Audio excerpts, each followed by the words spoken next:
रात के 11 बज चुके थे और आसमान में बादल ऐसे गरज रहे थे मानो आज की बारिश पूरा शहर ले डूबेगी। उस रात विजय को ऑफिस से निकलने में देरी हो गई थी और मौसम देखकर उसे अंदाजा हो चुका था कि बारिश बहुत तेज होने वाली थी। इसीलिए वो अपनी बाइक लेकर जल्द से जल्द घर निकल जाना चाहता था, पर तभी उसे गार्ड भैया ने टोक दिया। अरे विजय जी, इतनी रात गए कहाँ जा रहे हैं आप? कहाँ जाऊंगा भैया, इस वक्त अपने घर जा रहा हूँ। पर विजय जी, अभी निकलना ठीक नहीं होगा। अरे कोई बात नहीं भैया, रेनकोट है ना, नहीं भीगूंगा। विजय जी, मैं बारिश की बात नहीं कर रहा। हाँ, क्या मतलब? आज अमावस की रात है। आज की रात ऐसे अकेले सफर करना ठीक नहीं है। अरे अमावस से तो क्या हुआ, क्या बोल रहे हो आप? विजय जी, कहते हैं अमावस की रात में प्रेत सबसे ज्यादा ताकतवर होते हैं, इसलिए अच्छा होगा कि आप आज अकेले न जाएं, कल सुबह चले जाइएगा। हो गया आपका गार्ड साहब, या और भी कहानियां सुनानी है? विजय जी, मैं गार्ड साहब प्लीज यार, निकलने दो मुझे अब, वरना कहीं बारिश आ गई ना तो बीच रास्ते में फंस जाऊंगा। विजय अपनी बाइक से निकलने ही वाला था कि गार्ड साहब ने उसे फिर से टोक दिया। विजय जी देखिए, मैं जानता हूँ आप मुझसे ज्यादा पढ़े लिखे हैं और आप भूत प्रेत इन सब चीजों को नहीं मानते, फिर भी आप इसे रख लीजिए। ये क्या है? हनुमान जी का लॉकेट है विजय जी, ये आज रात आपकी रक्षा करेगा। अरे गार्ड साहब, मुझे कुछ नहीं होगा, और मैंने कहा ना मैं इन सब में। इसको आप अपने पास रख लीजिए, हमारा मन रखने के लिए ही सही, पर बस आप रख लीजिए इसको। आप भी ना गार्ड साहब, लाइए। खुश? चलो अब मैं, बाय, गुड नाइट। इतना कहकर विजय बाइक लेकर वहां से निकल गया। हे बजरंगबली, विजय जी की रक्षा करना। बारिश शुरू हो चुकी थी और विजय अपनी बाइक तेज रफ्तार से भगाया जा रहा था, पर आज उसे अपने घर का रास्ता कुछ ज्यादा ही लंबा लग रहा था। वो तेज बारिश में बचता बचाता आधे रास्ते तक तो पहुंच गया, पर बाकी का रास्ता तय करने की उसकी हिम्मत नहीं बची थी। तभी उसे अपनी बाईं तरफ जाता हुआ एक रास्ता दिखा। वो रास्ता दरअसल एक शॉर्टकट था। विजय उस शॉर्टकट के बारे में जानता तो था, पर वो कभी भी उस रास्ते से अपने घर नहीं गया था, क्योंकि वो रास्ता बेहद खराब था और तो और हर तरफ हमेशा एक अजीब सी खामोशी छाई रहती थी। पर आज विजय के पास कोई दूसरा चारा नहीं बचा था, इसीलिए उसने अपनी बाइक उसी कच्चे रास्ते की तरफ मोड़ ली। तेज बारिश के कारण आज वो रास्ता और भी खराब हो चुका था, पर विजय फिर भी धीरे धीरे उस रास्ते को पार किए जा रहा था। लेकिन कुछ ही देर बाद मौसम ने दोबारा करवट बदली। बारिश और हवाओं की रफ्तार इतनी ज्यादा तेज हो गई कि बाइक का आगे बढ़ना भी मुश्किल हो रहा था। तो विजय आसपास के घरों में बारिश से बचने की जगह ढूंढने लगा, पर उसे आसपास जो भी टूटे फूटे घर दिख रहे थे उनमें से किसी की भी छत नहीं थी, मानो एक साथ गांव के सभी घरों की छत गिर गई हो। विजय को यह बात अजीब तो लगी, पर उसने इस पर ध्यान नहीं दिया और दोबारा दूसरे घरों की ओर देखने लगा। तभी उसे अपनी दाईं ओर पर एक घर दिखा, जो देखने में तो बहुत पुराना था, पर उसके ऊपर एक छत जरूर थी। तो विजय ने अपनी बाइक वहीं खड़ी कर दी और उस घर के अंदर जाकर खड़ा हो गया। वो अपने सामने होती हुई उस तूफानी बारिश को एक टक देखने लगा।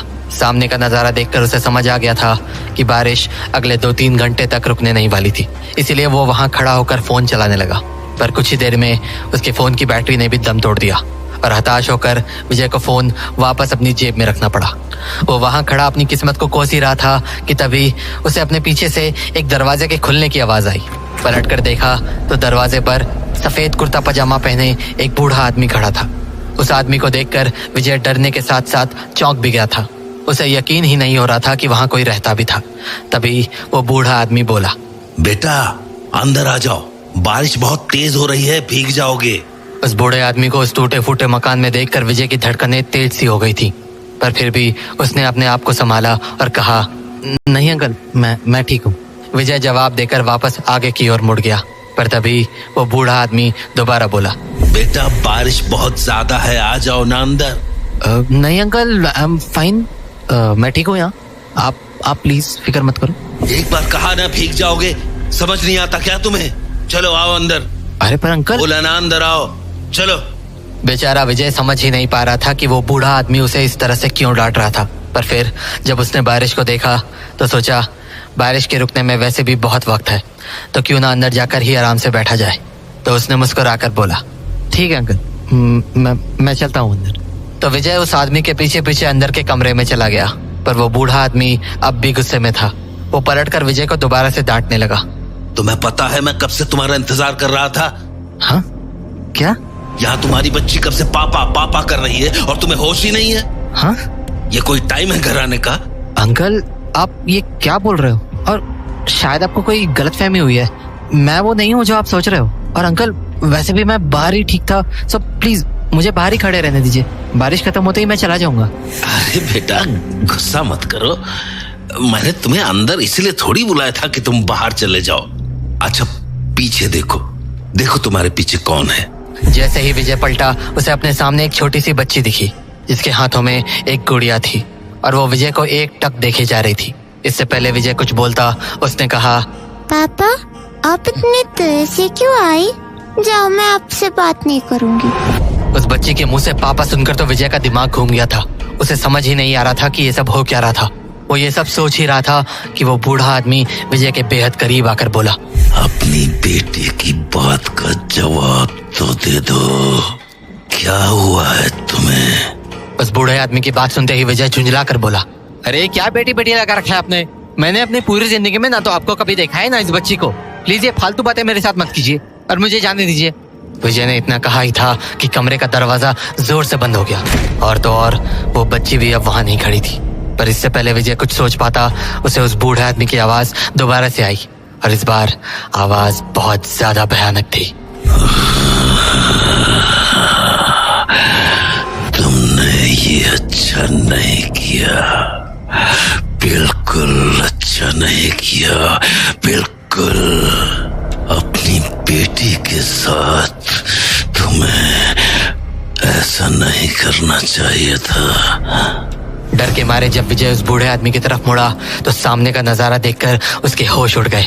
वो बूढ़ा आदमी तो उसके सामने ही खड़ा था, पर वो बच्ची उसके ठीक पीछे छत की कड़ी से किसी लाश की तरह झूल रही थी।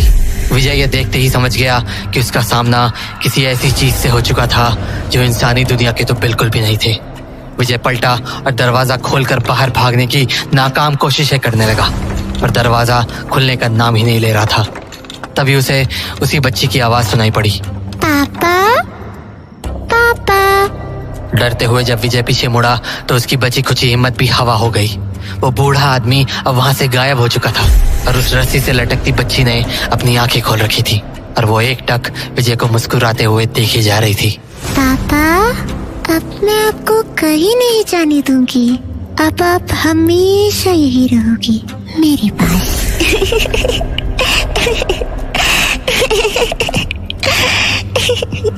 विजय के दिमाग ने अब काम करना बंद कर दिया था।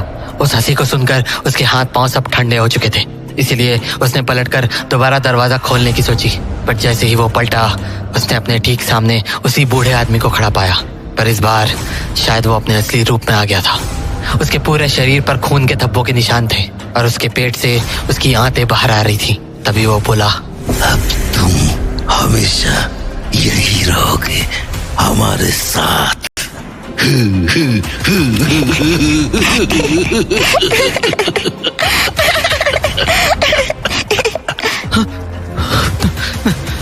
नहीं नहीं।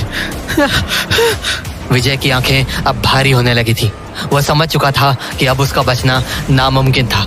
पर जैसे ही उसके सामने खड़े बूढ़े आदमी ने अपने हाथ से विजय को पकड़ना चाहा, एक तेज बिजली की आवाज हुई और विजय की आंखों के सामने अंधेरा छा गया।